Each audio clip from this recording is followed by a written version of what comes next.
Malaking tulong ito sa mga ka-farmers natin na nagmamais, lalong-lalo na yung mga sweet corn, tatanim ng mga glutinous corn.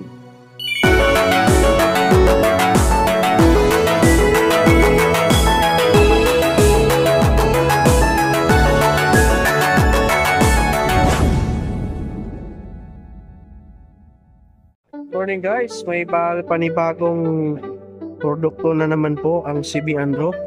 And titingnan natin kung ano itong kanilang bagong herbicide na inilabas.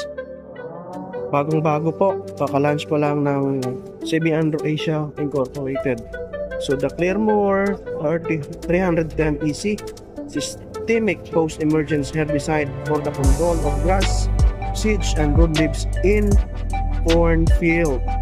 So meron itong atrazine na active ingredients and topramizone.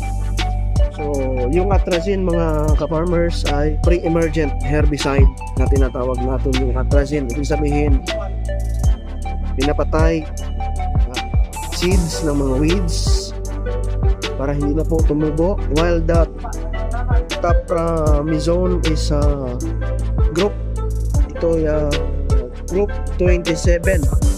The function of topramizone ay in-inhibit po ang carotenoid biosynthesis. Ibig sabihin na ilan niya ang pag-function ng carotenoid sa photosynthesis.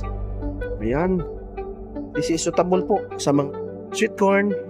Those are not glyphosate tolerant corn. Pwede po. The timing of application is 12 to 14 days after sowing during post-emergence in corn, na meron po yung mga mais natin na 3 to 4 leaves unfolded. So ayan, ganyan yung function niya, yung timing of applications. Bagong-bago itong produkto ng CB Andro Asia Incorporated.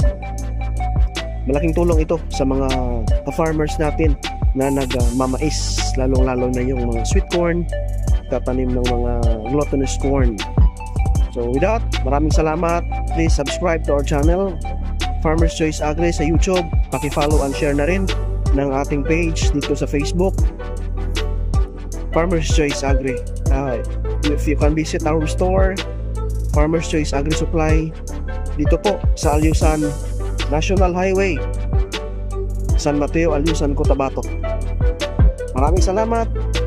Kita sa next